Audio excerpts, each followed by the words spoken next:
You may know him as the leader of the Love Army on TikTok. Barrett Pall is using his platform in an incredible way by bringing attention to misogynistic and predatory accounts all across social media.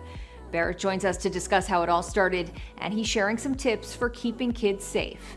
This is Advocate Now.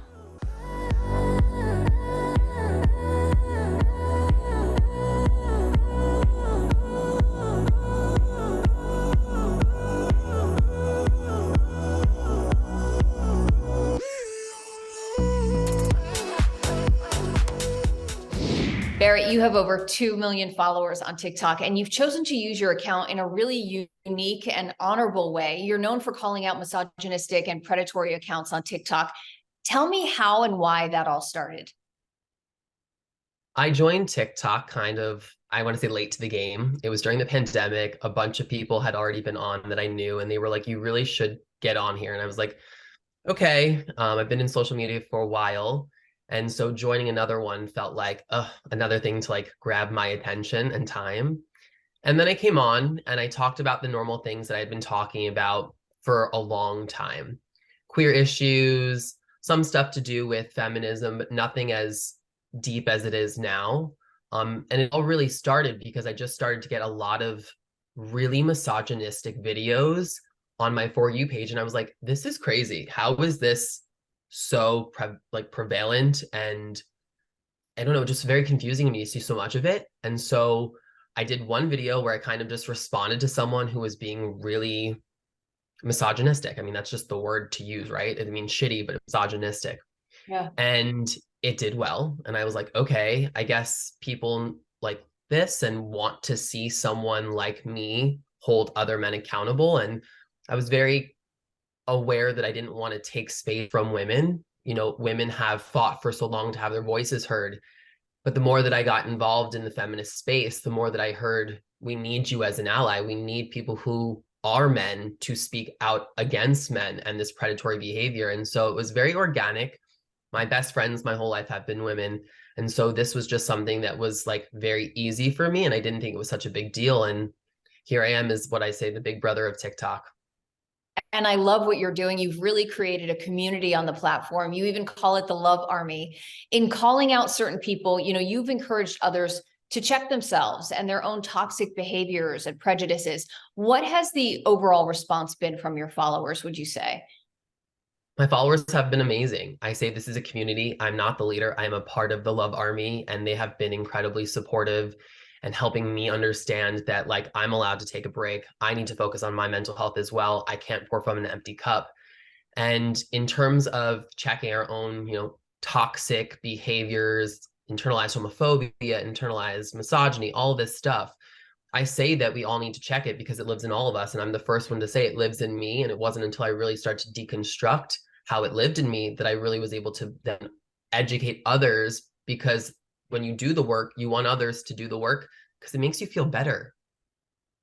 I love that you use the word deconstruct, because I think there's a lot of unlearning that's required for all of us, but especially for men, almost like a reprogramming of what we've been taught since childhood. So I love that you started a video series sharing different ways that people can raise better men. Can you share any of those tips, for raising boys to be loving, compassionate, and uplifting toward the women in their lives? Yeah, absolutely. Unfortunately, men have not been encouraged to have a lot of empathy and work on their emotional intelligence. And I'm really grateful that from a young age, that was something that I was naturally interested in. I think, again, being surrounded by little girls as I was a little boy, that was just what kind of came up. And so things like playing with dolls is really important. And a lot of people don't understand that it's not just this idea of a doll and nurturing, but a lot of little boys are encouraged to play with toys that are nonverbal, that don't require speaking. And so it's actually a really big problem for a lot of men starting at a very young age to learn how to vocalize and discuss the things that are going on with them, because they've not been encouraged to just be vocal in general. So that's one of my biggest things. And the other one is to really just encourage parents to talk to their sons the same way they would talk to their daughters. Buy them flowers, get them gifts that show that they are like a human, not just a little boy, and really step away from the antiquated binary gender norms, because we should be raising good humans at the end of the day. I want to talk about the phrase toxic masculinity, because I think we hear that a lot lately. And I also want to make it clear there's a very, big difference between toxic masculinity and actual divine masculinity. We're not trying to dismiss masculinity in any way, but why would you say toxic masculinity is so dangerous to society on a micro and a macro level? Yeah, toxic masculinity is essentially men hurting themselves. And when you are not okay and loving yourself, we often then put that onto other people through projection. And that's where we end up harming others, where realistically, we're just hurting ourselves the most. And so when we talk about toxic masculinity, as you said, it's not about erasing masculinity as a whole, it's erasing the parts of all of us that have been deeply programmed and ingrained for centuries, that we are meant to be this like protector and stoic and not speak and not show emotions and not cry, because what we've seen now is a giant mental health crisis for men. And it's largely to do with this exact thing, toxic masculinity. And I also want to talk about the work that you do calling out predators on social media. I mean, when did you first realize how many dangerous and harmful people were using the app? This was something that I had not planned on getting into at all. And I think people naturally felt very inclined to tag me in a bunch of different problematic content, because I am someone that is not afraid to use their platform and their voice. And so someone tagged me in something, and I just kind of looked at it the same way that I've been looking at, all the different things that I get tagged in, being like, okay, like, let's see what today's problem is and like who's saying something stupid. And then I clicked on this little kid's Instagram that I was sent the link to and saw the comment section, and it broke my heart that it was just full of all of these adult men saying very inappropriate things to children. And it was something that I didn't think twice about, in just being like, I'm just going to not say anything. I'm going to show the face and the comment, and people can do what they want from there.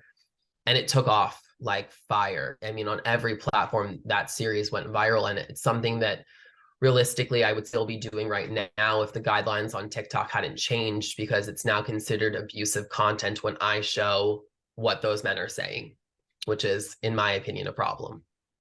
Well, through your work, you've actually become a target for a number of predators. Have you received threatening messages as a result?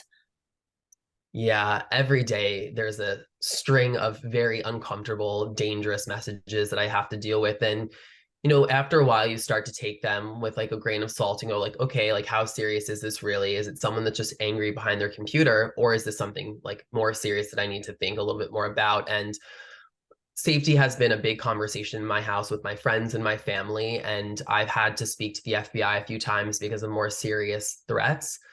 But at the end of the day, I mean, that just reminds me I'm doing something important and I'm doing something right. And so as much as I would love for all of that to stop, it's kind of a good reminder that I'm doing something right. Absolutely. I completely agree with that. And as I was watching some of your videos, and looking at the comments, a lot of people seem like they really want to help. They just don't know where to start. What would you say is the best way, or one of the best ways to start? One of the best ways to start is to talk to your family. These things are happening within our own homes, our own neighborhoods, our own religious places of worship. And if we're not having these conversations with our own communities, it's going to be really difficult to then go off into a public sphere and really do the work that needs to get done. And this is something that I've done for a while, and it's something that I did globally when I was doing my humanitarian work. So to come into a social media space and be able to encourage people to do that is really important for me. In terms of social media, I think it's not that hard to get started and get involved. I mean, I tell everyone all you need to do is just go to any kind of hashtag for little kids. It's like gymnastics or model or influencer. And you'll find these people very quickly, because they're not hiding. They know they can get away with this because technically, through the legal system that we don't have in place for technology, they're not doing anything wrong. And so they've collected this community all over the internet, and it's right there in front of all of our faces. Barrett, I absolutely love what you're doing and the community that you've created. So keep doing it. And thank you for sharing it with us. We appreciate it. Thank you so much, and have a wonderful rest of your day. I'm Sonia Baghdadi. Thanks for watching and advocating. For more stories and content like this, visit advocate.com and advocatechannel.com.